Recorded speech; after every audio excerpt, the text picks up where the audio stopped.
ఎల్కతుర్తిలో జరగనున్న పార్టీ రాజ్యస్థాయి సభ ఏర్పాట్ల స్థలాన్ని పరిశీలించిన మాజీ మంత్రి సిద్దిపేట ఎమ్మెల్యే తన్నీరు హరీష్ రావు మాట్లాడుతూ సీనియర్ నాయకులు గౌరవ వరంగల్ జిల్లా పార్టీ ముఖ్య నాయకులకు వరంగల్ జర్నలిస్టులందరికీ పేరు పేరున నమస్కారం.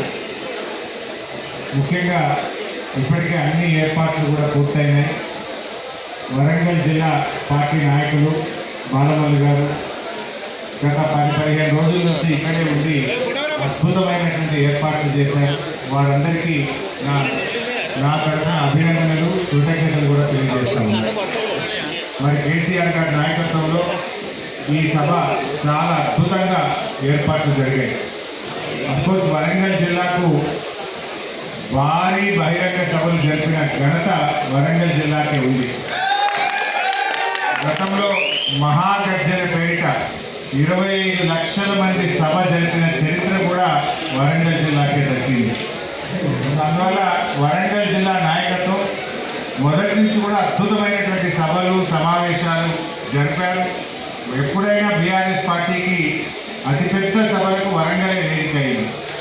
ఇప్పుడు కూడా కేసీఆర్ గారు మళ్ళీ వరంగల్లోనే ఈ యొక్క సభ జరపాలని నిర్ణయించడం, మరి ఈరోజు రాష్ట్ర వ్యాప్తంగా కూడా ఈ సిల్వర్ జూబ్లీ, ఈ రజతోత్సవానికి రాష్ట్ర ప్రజలు స్వచ్ఛందంగా పెద్ద ఎత్తున తరలి రావడానికి సిద్ధమయ్యారు. ఇప్పటికే చాలా జిల్లాల నుంచి పాదయాత్రల ప్రజలు ప్రారంభమై దారి మధ్యలో ఉన్నారు. ఎడ్ల బండ్ల మీద కొంతమంది చేరుకున్నారు, ఇంకా కొంతమంది చేరుకుంటా ఉన్నారు. కొంతమంది సైకిల్ యాత్ర మీద బయలుదేరారు. కొంతమంది స్వచ్ఛందంగా తమ సొంత వాహనాల్లో రావడానికి కూడా రాష్ట్ర వ్యాప్తంగా ప్రజలు కేసీఆర్ను చూడాలి, కేసీఆర్ గారు ఏం మాట్లాడతారో వినాలనేటువంటి ఒక ఉత్సాహం ఈ రాష్ట్ర వ్యాప్తంగా కూడా కనబడతా ఉంది. బీఆర్ఎస్ రజతోత్సవం అంటే ఇది తెలంగాణ ప్రజలందరికీ కూడా నిజంగా ఒక రకంగా పండగ లాంటిదే. బీఆర్ఎస్ పార్టీ లేకపోతే ఇవాళ తెలంగాణ లేదు, తెలంగాణ లేకపోతే ఇవాళ ఇంత అభివృద్ధి మనం చూసేటువంటి వాళ్ళని కాదు. ఆనాడు సమైక్య రాష్ట్రంలో కరువు కాటకాలకు నిలయంగా, వలసలకు నిలయంగా, ఆత్మహత్యలకు నిలయంగా ఉన్న ఈ ప్రాంతానికి విముక్తి కలిగించి తెలంగాణ ఆత్మగౌరవ బావుటా ఎగిరేసినటువంటి పార్టీ ఇవాళ బీఆర్ఎస్ పార్టీ. రాష్ట్రాన్ని సాధించింది బీఆర్ఎస్ పార్టీ, రాష్ట్రాన్ని అభివృద్ధి పథంలో నడిపించింది బీఆర్ఎస్ పార్టీ. ఇవాళ ప్రతిపక్షంలో కూడా కాంగ్రెస్ ప్రభుత్వం మెడలు వంచి ప్రజల పక్షాన నిలిచింది కూడా బీఆర్ఎస్ పార్టీ. సో బీఆర్ఎస్ ఏ పాత్రలో ఉన్నా ప్రజల పక్షమే. ఆనాడు ఉద్యమ పార్టీగా ఉన్నా, 10 ఏళ్ళు అధికారంలో ఉన్నా, ఈ ఏడాది అర్థం ప్రతిపక్షంలో ఉన్న బీఆర్ఎస్ ఎప్పుడూ ప్రజల పక్షమే.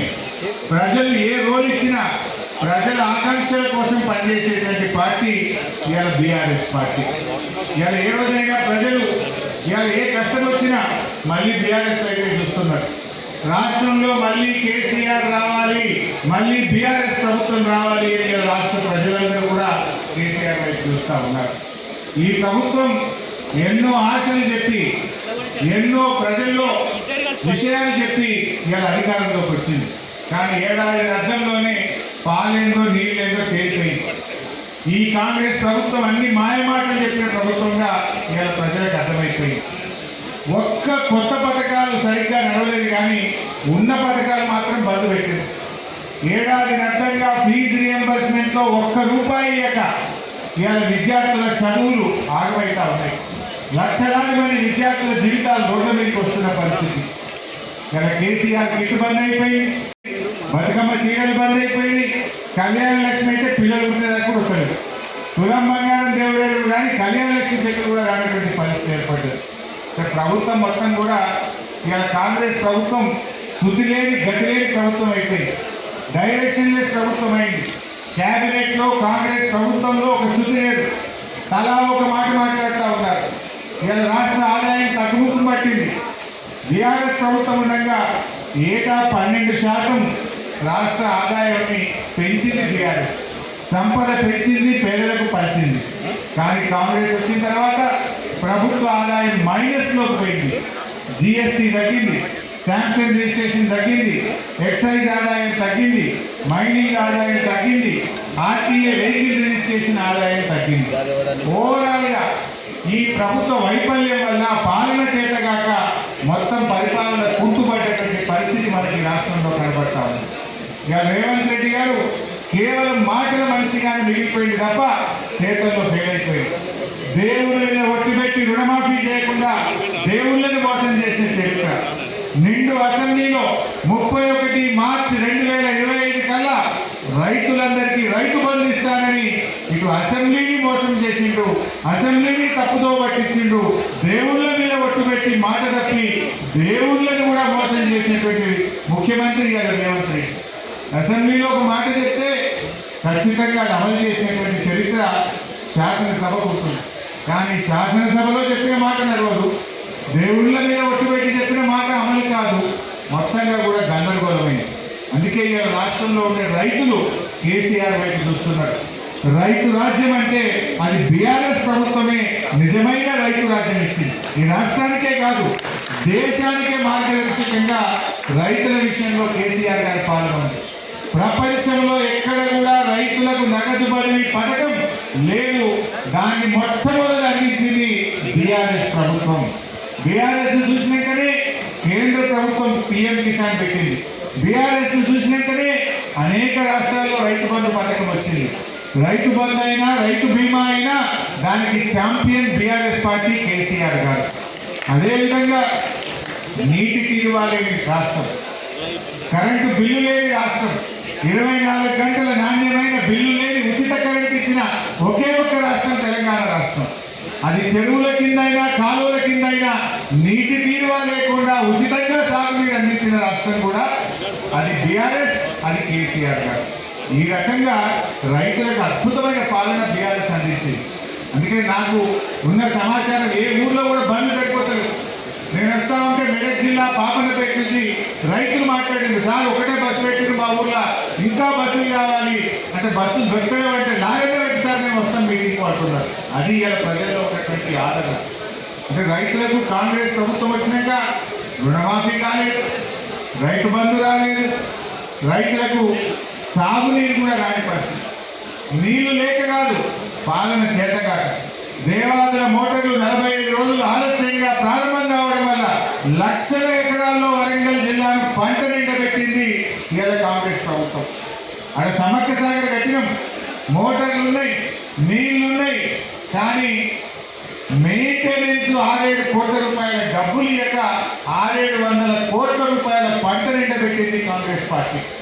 ఇలా కృష్ణానదిలో మనకు తాత్కాలిక ఒప్పందం ప్రకారంగా 34% వాటా ఉంటే 27% నీళ్లు కూడా వాడుకొని దత్తమ్మ ప్రభుత్వం రేవంత్ రెడ్డి ప్రభుత్వం. ఎంత భారతంలో నల్లగొండలో మహబూబ్ నగర్లో నీళ్లుండి పంటలు ఎండబెట్టిన ప్రభుత్వం ఈ కాంగ్రెస్ ప్రభుత్వం. నీళ్లు లేక కాదు, ఇవాళ శ్రీశైలంలో సాగర్లో నీళ్ళు వచ్చినాయి, రోజుల తరబడి గేట్లు ఎక్కినాం, కానీ సకాలంలో మోటార్లు ఆన్ చేయక, చెరువులు నింపక, రిజర్వాయర్లు నింపక మనకున్న వాటాలు కూడా వాడుకోలేకపోయిన ప్రభుత్వం ఇవాళ కాంగ్రెస్ ప్రభుత్వం. ఇలా మనకు 34% తాత్కాలిక ఒప్పందం. అఫ్కోర్స్ ఇప్పుడు సెక్షన్ 3 కింద డెఫినెట్ గా మన నీటి వాటా పెరుగుతుంది, నీళ్ళు ఎక్కువ సాధించుకుంటాం. గత 10 ఏళ్లలో 34% ఎప్పుడైనా 30కి పైగానే నీళ్లు వాడింది బీఆర్ఎస్ ప్రభుత్వం. కానీ కాంగ్రెస్ ప్రభుత్వం చేతగాని వల్ల, నిర్లక్ష్యం వల్ల, రైతుల మీద ప్రేమ లేక, మోటార్లు ఆన్ చేయక 27% మాత్రమే కృష్ణా నదిలో నీళ్లు వాడి పంటలు ఎండబెట్టింది ఇలా కాంగ్రెస్ ప్రభుత్వం. గోదావరిలో దేవాలయ మోటార్లు ఆన్ చేయలేదు, కృష్ణాలో ఇవాళ నెట్టంపాడులో కానీ, భీమాలో కానీ, కోయిల్ సాగర్లో కానీ, కల్వకుర్తిలో కానీ సకాలంలో నీటిని ఉపయోగించుకోక ఇలా రాష్ట్రంలో పంటలు ఎండడానికి కారణమే. అందుకే ఇలా రైతులు ఏమనుకుంటారు, నీటి తీరువ లేకుండా నీళ్ళు ఇచ్చింది బీఆర్ఎస్, 24 గంటలు మోటార్లు కాలేకుండా కరెంట్ ఇచ్చింది బీఆర్ఎస్, రైతు బంధు పెట్టింది బీఆర్ఎస్, రైతు బీమా పెట్టింది బీఆర్ఎస్. రైతుల కోసం కృష్ణా గోదావరి జలాల మీద పెండింగ్ ప్రాజెక్టులను పూర్తి చేసి కొత్త ప్రాజెక్టులు కట్టి ఇవాళ ధాన్యం ఉత్పత్తిలో తెలంగాణ నంబర్ 1గా నిలిపింది కూడా బీఆర్ఎస్. అందుకే ఈ సభకు రైతులు పెద్ద ఎత్తున వస్తూ ఉన్నారు, యువత పెద్ద ఎత్తున కదలి వస్తూ ఉన్నారు. స్వచ్ఛందంగా కూడా రాష్ట్ర వ్యాప్తంగా కూడా మా అంచనాలకు మించిన జనం వస్తారనేది ఈరోజు మాకు వస్తున్నటువంటి సమాచారం. పార్టీ మా పార్టీ తరఫున తరలించే జనం కాకుండా స్వచ్ఛందంగా వచ్చే జనమే చాలా ఎక్కువగా కనబడతా ఉన్నారు. ఎక్కడికక్కడ గ్రామాల నుంచి ప్రజలు ఎవరికి వాళ్ళుగా మరి ఈ సభకు పోవాలి, కేసీఆర్ గారు ఏం మాట్లాడతారో వినాలనేటువంటి ఒక ఉత్సాహం రాష్ట్ర ప్రజల్లో ఉంది. నిజానికి ప్రజలకే కాదు, కాంగ్రెస్ వాళ్ళకి ఎక్కువ ఉన్నట్టు. కాంగ్రెస్ నాయకులు ఎక్కువ మాట్లాడుకుంటున్నారట. ఏం మాట్లాడతారబ్బా కేసీఆర్, ఏం చెప్తారబ్బా ఈ సభలు అని చెప్పి ఇలా కాంగ్రెస్ నాయకుల్లో కూడా టెన్షన్ స్టార్ట్ అయిపోయింది. ఏం టెన్షన్ స్టార్ట్, మీరు ఏం తంటాలు పడ్డా ఖచ్చితంగా మళ్ళీ వచ్చేది ఈ రాష్ట్రంలో బీఆర్ఎస్ ప్రభుత్వం. 600 ఈ రాష్ట్రంలో మళ్ళీ బీఆర్ఎస్ ప్రభుత్వం అధికారంలోకి వస్తుంది, ప్రజల ఆకాంక్షలు నిజం చేస్తుంది. ఎందుకంటే ఇలా ప్రజలకు కూడా ఒక విషయం అర్థమైంది, ఇలా కాంగ్రెస్ది మాటల ప్రభుత్వం తప్ప అది చేతల్లో అమలు చేయలేకపోయింది. కొత్త పథకాలు దేవుడేది కానీ ఉన్న పథకాల్ని కూడా ఇలా చేతులు ఎత్తినటువంటి పరిస్థితి ఉన్నది. ఆర్థికంగా ఈరోజు రోజు కూడా ఇలా ప్రజలు చిరిగిపోతా ఉన్నారు, ప్రజలు ఇబ్బంది పడతా ఉన్నారు, ప్రజలు కష్టాల్లో పడుతూ ఉన్నటువంటి 14 సంవత్సరంలో పోరాటాలు చేసి త్యాగాలు చేసి తెలంగాణ లక్ష్యాన్ని ముద్దాడి తెలంగాణను 2014 నుంచి 2023 వరకు ఒక దశాబ్ద కాలంలో పునర్నిర్మాణం చేసి ఇవాళ 25 సంవత్సరంలో పండుగ జరుపుకోబోతున్నది. ఈ పండుగలో 12,753 గ్రామాలకు సంబంధించిన ప్రతి గ్రామం నుంచి కూడా ఇవాళ నాయకులు, కార్యకర్తలు, ప్రజలు రాబోతున్నారు. అదేవిధంగా ప్రతి మున్సిపల్ వార్డు నుంచి కూడా అనేక మంది బయలుదేరి పెరిగాయి. వరంగల్లో మరణ 25 సంవత్సరాల పండుగ ఒకసారి 14 సంవత్సరాల ఉద్యమాన్ని నెమరేసుకుంటూ 10 సంవత్సరాల తెలంగాణ పునర్నిర్మాణాన్ని కూడా నెమరేసుకుంటూ ఈ 15 నెలల కాలంలో తెలంగాణ తెరలవుతుండే దానికి ఏ విధమైన సూచనలు చేస్తారో తెలంగాణ సాధకులు కేసీఆర్ గారు మాత్రం వినడానికి, చూడటానికి లక్షలాదిగా కదులుతున్నారు.